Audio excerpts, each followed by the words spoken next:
TV 24 news ವಾಹಿನಿಗೆ ಸ್ವಾಗತ. ಶಿಗ್ಗಾಂವ್ ಸವಣೂರು ವಿಧಾನಸಭಾ ಕ್ಷೇತ್ರದ ವತಿಯಿಂದ ಹಾವೇರಿ ಜಿಲ್ಲೆಯ ಬಂಕಾಪುರ ಪಟ್ಟಣದ ಅಂಜುಮನ್ ಹಾಲ್ನಲ್ಲಿ ಮಂಗಳವಾರ ಕಾರ್ಯಕರ್ತರ ಹಾಗೂ ಸದಸ್ಯರ ಸಮಾವೇಶ ಯಶಸ್ವಿಯಾಗಿ ಜರುಗಿದೆ. ಕಾರ್ಯಕ್ರಮದಲ್ಲಿ ಪಕ್ಷದ ರಾಜ್ಯ ಪ್ರಧಾನ ಕಾರ್ಯದರ್ಶಿ ಅಫ್ಸರ್ ಕೂಡ್ಲಿಪೇಟೆ ಮಾತನಾಡಿ, ಪಕ್ಷದ ಸಂಘಟನೆ ಬಲವರ್ಧನೆ, ಜನಸಾಮಾನ್ಯರ ಸಮಸ್ಯೆಗಳ ಪರಿಹಾರ ಹಾಗೂ ಮುಂಬರುವ ಚುನಾವಣೆಗಳಲ್ಲಿ ಸಕ್ರಿಯವಾಗಿ ಭಾಗವಹಿಸಲು ಕಾರ್ಯಕರ್ತರು ಬೂತ್ ಮಟ್ಟದಲ್ಲಿ ಸಿದ್ಧತೆ ಮಾಡಿಕೊಳ್ಳಬೇಕು ಅಂತ ಕರೆ ಕೊಟ್ಟಿದ್ದಾರೆ. ಎಸ್ಐಆರ್ ಪ್ರಕ್ರಿಯೆ ಹಿಂದಿನ ಬಾಗಿಲಿನ ಮೂಲಕ ಎನ್ಆರ್ಸಿ ಹಾಗೂ ಸಿಎಎ ಜಾರಿಗೊಳಿಸುವ ಪ್ರಯತ್ನದ ಭಾಗವಾಗಿದ್ದು, ಇದು ದೇಶದ ಪ್ರಜಾಪ್ರಭುತ್ವ ಹಾಗೂ ನಾಗರಿಕರ ಹಕ್ಕುಗಳ ಮೇಲೆ ಪರಿಣಾಮ ಬೀರುವ ಸಾಧ್ಯತೆ ಇದೆ ಅಂತ ಅವರು ಅಭಿಪ್ರಾಯಪಟ್ಟಿದ್ದಾರೆ. ಈ ಕುರಿತು ಜನರಲ್ಲಿ ಜಾಗೃತಿ ಮೂಡಿಸುವುದು, ಮತದಾರ ಹಕ್ಕುಗಳನ್ನು ರಕ್ಷಿಸುವುದು ಹಾಗೂ ಸಂವಿಧಾನಬದ್ಧ ಹಕ್ಕುಗಳ ಸಂರಕ್ಷಣೆಗೆ ಸಂಘಟಿತ ಹೋರಾಟ ಮಾಡುವುದು ಅಗತ್ಯವಾಗಿದೆ ಎಂದಿದ್ದಾರೆ. ಮುಂಬರುವ ವಿಧಾನಸಭೆ, ಜಿಲ್ಲಾ ಪಂಚಾಯತ್, ತಾಲೂಕು ಪಂಚಾಯತ್ ಹಾಗೂ ಗ್ರಾಮ ಪಂಚಾಯತ್ ಚುನಾವಣೆಗಳನ್ನು ಗಮನದಲ್ಲಿ ಇಟ್ಟುಕೊಂಡು ಪಕ್ಷವನ್ನ ಬೂತ್ ಮಟ್ಟದಿಂದ ಮತ್ತಷ್ಟು ಬಲಪಡಿಸಬೇಕಾಗಿದೆ. ಯುವ ಜನರನ್ನ ಹೆಚ್ಚಿನ ಸಂಖ್ಯೆಯಲ್ಲಿ ಪಕ್ಷದೊಂದಿಗೆ ಕೈಜೋಡಿಸುವ ಮೂಲಕ ಜನಪರ ಹಾಗೂ ಸಂವಿಧಾನಿಕ ಮೌಲ್ಯಗಳನ್ನು ಎತ್ತಿ ಹಿಡಿಯುವ ಕಾರ್ಯ ಕೈಗೊಳ್ಳಬೇಕು ಅಂತ ಕರೆ ಕೊಟ್ಟಿದ್ದಾರೆ. ಜಿಲ್ಲಾಧ್ಯಕ್ಷ ಜಿಲಾನಿ ಬೇತೂರ ಪ್ರಾಸ್ತಾವಿಕವಾಗಿ ಮಾತನಾಡಿ, ಪಕ್ಷದ ಬೆಳವಣಿಗೆಗೆ ಕಾರ್ಯಕರ್ತರಲ್ಲಿ ಬದ್ಧತೆ, ನಿಷ್ಠೆ, ತ್ಯಾಗ, ಮನೋಭಾವ, ಸಮಯ ಪ್ರಜ್ಞೆ ಹಾಗೆಯೇ ಉತ್ತಮ ನಿರ್ವಹಣಾ ಕೌಶಲ್ಯ ಅಗತ್ಯ ಅಂತ ಹೇಳಿದ್ದಾರೆ. ಪಕ್ಷದ ಸಿದ್ಧಾಂತ ಮತ್ತು ಗುರಿಗಳನ್ನು ಜನರಿಗೆ ತಲುಪಿಸಲು ಪ್ರತಿಯೊಬ್ಬ ಕಾರ್ಯಕರ್ತರು ಸಮರ್ಪಣಾ ಭಾವದಿಂದ ಕೆಲಸ ಮಾಡಬೇಕು ಅಂತ ಹೇಳಿದರು. ಜಿಲ್ಲಾ ಉಪಾಧ್ಯಕ್ಷ ಕಾಸಿಂ ರಬ್ಬಾನಿ ಮಾತನಾಡಿ, ಮುಸ್ಲಿಂ ಸಮುದಾಯದ ಅಭಿವೃದ್ಧಿಗೆ ಕೊಟ್ಟ ಭರವಸೆಗಳನ್ನು ಸರ್ಕಾರ ಈಡೇರಿಸಿಲ್ಲ ಅಂತ ಆರೋಪಿಸಿದ್ದಾರೆ. ಪಕ್ಷವನ್ನು ಇನ್ನಷ್ಟು ಬಲಿಷ್ಠಗೊಳಿಸಲು ಎಲ್ಲರೂ ಕೂಡ ಸಕ್ರಿಯವಾಗಿ ಪಕ್ಷದ ಚಟುವಟಿಕೆಗಳಲ್ಲಿ ಪಾಲ್ಗೊಳ್ಳಬೇಕು ಅಂತ ಕರೆ ಕೊಟ್ಟಿದ್ದಾರೆ. ಇವತ್ತು ಸೋಷಿಯಲ್ ಡೆಮೊಕ್ರೆಟಿಕ್ ಪಾರ್ಟಿ ಆಫ್ ಇಂಡಿಯಾದ ಹಾವೇರಿ ಜಿಲ್ಲಾ ವ್ಯಾಪ್ತಿಯ ಶಿಗ್ಗಾಂವ್ ವಿಧಾನಸಭಾ ಕ್ಷೇತ್ರದ ಒಂದು ಕಾರ್ಯಕರ್ತರ ಸಭೆ ಬಂಕಾಪುರದ ಶಾದಿ ಮಹಲ್ನಲ್ಲಿ ಇವತ್ತು ಆಯೋಜನೆ ಮಾಡಲಾಗಿತ್ತು. ಇಲ್ಲಿ ಹಲವಾರು ವಿಚಾರಗಳ ಬಗ್ಗೆ ಇವತ್ತು ಚರ್ಚೆ ಮಾಡಿದ್ದೇವೆ. ಮೊದಲನೇದಾಗಿ, ಕರ್ನಾಟಕದಲ್ಲಿ ಅತ್ಯಂತ ದೊಡ್ಡ ಆತಂಕ ಏನು ಎದುರಾಗಿದೆ, ಸ್ಪೆಷಲ್ ಇಂಟೆನ್ಸಿವ್ ರಿವಿಷನ್ ಎಸ್ಐಆರ್ ನ ಹೆಸರಿನಲ್ಲಿ ಈ ಮತಗಳ್ಳತನದ ಇನ್ನೊಂದು ಮುಖ, ಎನ್ಆರ್ಸಿ ಸಿಎಯ ಇನ್ನೊಂದು ಮುಖವನ್ನ ತರಲಿಕ್ಕೆ ಏನು ಹುನ್ನಾರ ನಡೀತಾ ಇದೆ. ಇದೇ ತಿಂಗಳು 30ನೇ ತಾರೀಕಿನಿಂದ ಜುಲೈ 29ನೇ ತಾರೀಕಿನವರೆಗೆ ಎನಿಮಿರೇಷನ್ ಫಾರಂನ ಏನು ಎಣಿಕೆ ಫಾರಂನ ಒಂದು ಪ್ರೊಸೆಸ್ ನಡೀತಾ ಇದೆ. ಇದರಲ್ಲಿ ತುಂಬಾ ಜನರು ಪ್ಯಾನಿಕ್ ಆಗಿದ್ದಾರೆ. ಮ್ಯಾಪಿಂಗ್ ನಲ್ಲೇ ತುಂಬಾ ಪ್ಯಾನಿಕ್ ಆಗಿದ್ರು. ಇದನ್ನ ಹೇಗೆ ತುಂಬಬೇಕು, ಡಾಕ್ಯುಮೆಂಟ್ಗಳು ಯಾರಿಗೆ ಅವಶ್ಯಕತೆ ಇದೆ, ಎನಿಮಿರೇಷನ್ ಫಾರಂ ಯಾವ ರೀತಿ ಫಿಲ್ ಮಾಡಿ ಯಾರಿಗೆ ಸಬ್ಮಿಟ್ ಮಾಡಬೇಕು, ಇದೆಲ್ಲ ಗೊಂದಲಗಳೇನಿತ್ತು.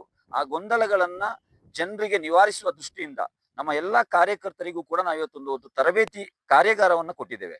ಬೆಳಿಗ್ಗೆ ರಟ್ಟಿಹಳ್ಳಿಯಲ್ಲಿ ಕೂಡ ಇಂಥ ಕಾರ್ಯಾಗಾರ ಏರ್ಪಡಿಸಲಾಗಿತ್ತು.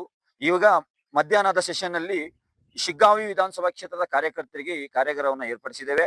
ಈ ಕ್ಷೇತ್ರದ, ಈ ಭಾಗದ ಯಾವುದೇ ಸಮುದಾಯದ ಜನರಾಗಿದ್ರು ಕೂಡ, ವಿಶೇಷವಾಗಿ SC, ST, ಮೈನಾರಿಟಿ, OBC, ಕೂಲಿ ಕಾರ್ಮಿಕರು, ವಲಸೆ ಕಾರ್ಮಿಕರು, ನಿಮಗೆ ಏನಾದ್ರೂ ಈ ಬಗ್ಗೆ ಗೊಂದಲಗಳಿದ್ರೆ ನಮ್ಮ ಕಾರ್ಯಕರ್ತರನ್ನ ನೀವು ಭೇಟಿ ಮಾಡಿ, ನಿಮಗೆ ಇವರು ಸಹಕಾರ ಮಾಡ್ತಾರೆ.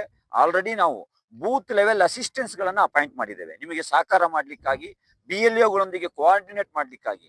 ಈ ವಿಚಾರವನ್ನ ಇವತ್ತು ನಾವು ಚರ್ಚೆ ಮಾಡಿದ್ದೇವೆ. ಇನ್ನು ಎರಡನೇ ವಿಚಾರ, ನಾನು ಇಲ್ಲಿಗೆ ಇವತ್ತು ಭೇಟಿ ನೀಡಿದಾಗ ಒಂದು ನ್ಯೂಸ್ ಅನ್ನ ನೋಡಿದೆ. ಒಂದು 14 ವರ್ಷದ ಬಾಲಕನ ಒಂದು ಸಂಶಯಾಸ್ಪದ ಒಂದು ಬಾಡಿ, ಅವನು ಮರಣ ಹೊಂದಿರುವಂತ ಬಾಡಿ ಇವತ್ತು ಸಿಕ್ಕಿದೆ. ಇದರ ಬಗ್ಗೆ ಇಲ್ಲಿಯ ಡಿಪಾರ್ಟ್ಮೆಂಟ್ ಅಲ್ಲಿ ನಾನು ಮನವಿ ಮಾಡುವಂತದ್ದು, 14 ವರ್ಷದ ಒಬ್ಬ ಯುವಕ ಆಲ್ ಆಫ್ ಎ ಸಡನ್ ಯಾವ ರೀತಿ ಸಾವಿಗೀಡಾಗ್ತಾನೆ? ಅದು ಆಕ್ಸಿಡೆಂಟಾ, ಅದು ಪ್ರೀಪ್ಲಾನ್ಡ್ ಮರ್ಡರಾ, ಅಥವಾ ಅವನೇನಾದ್ರೂ ಆತ್ಮಹತ್ಯೆ ಮಾಡ್ಕೊಂಡಿದ್ದಾನ? ಈ ಎಲ್ಲಾ ಆಂಗಲ್ ನಲ್ಲಿ ಒಂದು ತ್ವರಿತಗತಿಯಾದಂತ ಒಂದು ವಿಚಾರಣೆಯನ್ನ ಮಾಡಬೇಕು, ಎಂಕ್ವೈರಿಯನ್ನ ಮಾಡಬೇಕು. ಒಂದು ಸ್ಪೆಷಲ್ ಟಾಸ್ಕ್ ಫೋರ್ಸ್ ಅನ್ನ ನೀವು ನೇಮಕ ಮಾಡಿ, ಅದ್ ಯಾವ ರೀತಿ ಆಗಿದೆ, ಆ ಕೊಲೆಯ ಅಥವಾ ಏನ್ ಆಕ್ಸಿಡೆಂಟಾ, ಅದನ್ನ ಬಹಿರಂಗಗೊಳಿಸಬೇಕು ಮತ್ತು ಅವರ ಮನೆಯವರಿಗೆ ಸಾಂತ್ವನ ಹೇಳಬೇಕು. ಇಲ್ಲಿಯ ಸ್ಥಳೀಯ ಶಾಸಕರು ಮನೆಯವರಿಗೆ ಭೇಟಿ ಮಾಡಬೇಕು. ಅವರು ತುಂಬಾ ಪ್ಯಾನಿಕ್ ಆಗಿದ್ದಾರೆ, ಅವರಿಗೆ ಒಂದು ಪರಿಹಾರವನ್ನು ಕೊಡಬೇಕು. ಆ ಯುವಕ ನಾಳೆ ದೊಡ್ಡವನಾಗಿ AC ಆಗ್ತಾ ಇದ್ನ, DC ಆಗ್ತಾ ಇದ್ನ, ಅಥವಾ ಈ ಕ್ಷೇತ್ರದ MLA ಆಗ್ತಾ ಇದ್ನೋ ಯಾರಿಗ್ ಗೊತ್ತಿದೆ. ಅಂತ ಯುವಕ ಇವತ್ತು ನಮ್ಮೊಂದಿಗಿಲ್ಲ. ಇದು ಬಹಳ ದುಃಖಕರ ಘಟನೆ. ಈ ಸಂದರ್ಭದಲ್ಲಿ ಆ ಕುಟುಂಬದೊಂದಿಗೆ ನಾವು ನಿಮ್ಮೊಂದಿಗಿದ್ದೇವೆ. ನಿಮ್ಮ ನೋವಲ್ಲಿ ನಮ್ಮ ಇಡೀ ಕಾರ್ಯಕರ್ತರ, ನಮ್ಮ ನಾಯಕರ ತಂಡ ಇದೆ. ನಾನು ಡಿಪಾರ್ಟ್ಮೆಂಟ್ ಅಲ್ಲಿ ಮನವಿ ಮಾಡೋದು, ಫ್ರೀ ಅಂಡ್ ಫೇರ್ ಆಗಿ ಈ ಒಂದು ಇನ್ವೆಸ್ಟಿಗೇಷನ್ ಮಾಡಿ ಈ ಏನು ಸತ್ಯಾಂಶ ಇದೆ ಜನರಿಗೆ ಬಹಿರಂಗಪಡಿಸಬೇಕಂತ ಕೂಡ ನಾನು ಈ ಸಂದರ್ಭದಲ್ಲಿ ಆಗ್ರಹಿಸ್ತಾ ಇದ್ದೇನೆ.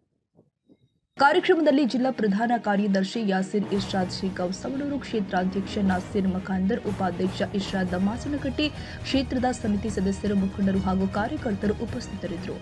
ರವಿರಾಜ್ ಸಂಶಿ, ಶಿಗ್ಗಾಂವ್